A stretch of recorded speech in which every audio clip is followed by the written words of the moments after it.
వైఎస్ఆర్ కాంగ్రెస్ పార్టీకి మద్దతుగా తెలియజేసిన ప్రతి ఒక్కరికి కూడా పేరు పేరున ధన్యవాదాలు. అలాగే సహకరించిన మీడియాకు కూడా పేరు మీద ధన్యవాదాలు.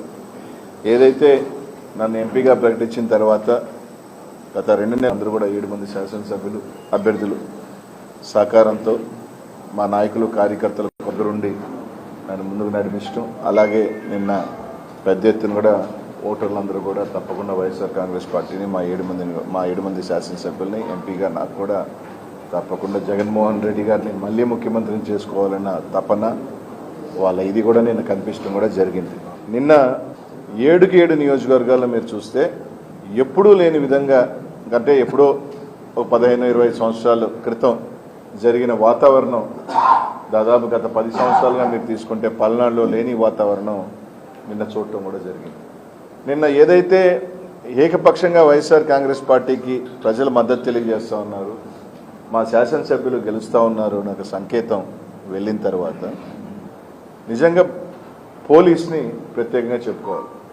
మాచర్ల దగ్గర నుంచి తీసుకుంటే మాచర్ల నియోజకవర్గంలో మీరు చూస్తుంటే కరెక్ట్గా ఒక 3 రోజుల క్రితం సిఎల్ని ఎస్ఎల్ని మార్చుకోవటం కూడా జరిగింది.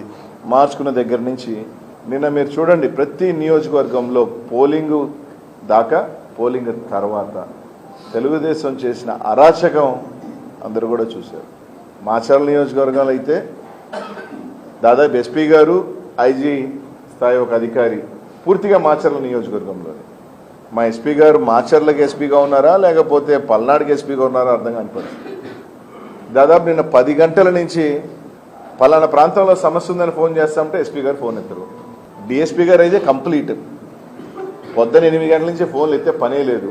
కలెక్టర్ గారు అప్పుడప్పుడు ఫోన్లు ఎత్తడం ఆరాగోరా స్పందించడం జరిగింది. ఈరోజు బాగా మీరు గమనిస్తే ఏదైతే తెలుగుదేశం పార్టీ గట్టిగా ఉన్న ప్రాంతాలలో అంతా అసలు పోలీసే లేదు. 3000 ఓట్లు ఉన్న దగ్గర ఒక్క పోలీసు సింగిల్ మెన్.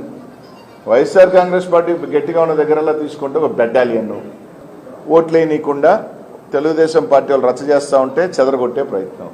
అక్కడ మాత్రం యథేచ్ఛగా మీరు ఓట్లు వేసుకోండి, ఫోన్ చేసి చెప్తే సార్ పంపిస్తాం సార్, మెన్ లేదు, ఫోన్లు ఎత్తే పనే లేదు. తెలుగుదేశం పార్టీ ఒకవేళ అధికారంలోకి వస్తే ఏ విధంగా ఉండబోతుందో అనేది కానీ ఒక సంకేతాల్లాగా ఇచ్చారు.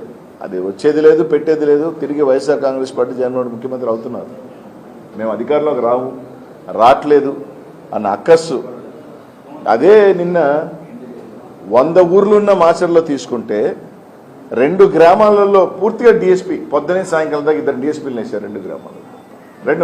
అదే ఒక మండలానికి సంబంధించి కనీసం ఒక ఎస్ఐ స్థాయి అధికారి కూడా తిరిగే పరిస్థితులు లేవు.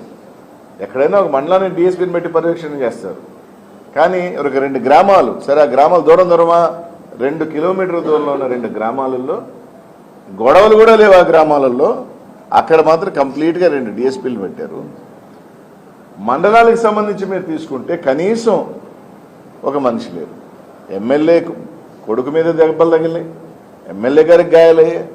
అక్కడికి వెళ్ళి పోలీసుకి ఫోన్ చేసే స్పందన లేదు. అంటే మాచర్లో కానీ కొన్ని ప్రాంతాలలో అభ్యర్థులు చేశారా ఎలక్షను, పోలీసులు అక్కడ అభ్యర్థులలాగే ఉండింది. ఎస్పీ గారు మాచర్ల చుట్టే ఇంకే ఊర్లో తిరిగింది దాఖలాలు లేవు. వేరే ఎమ్మెల్యేలు కానీ అభ్యర్థులు కానీ ఫోన్ చేసి ఇబ్బందులు పడుతున్నారంటే ఎత్తేది లేదు.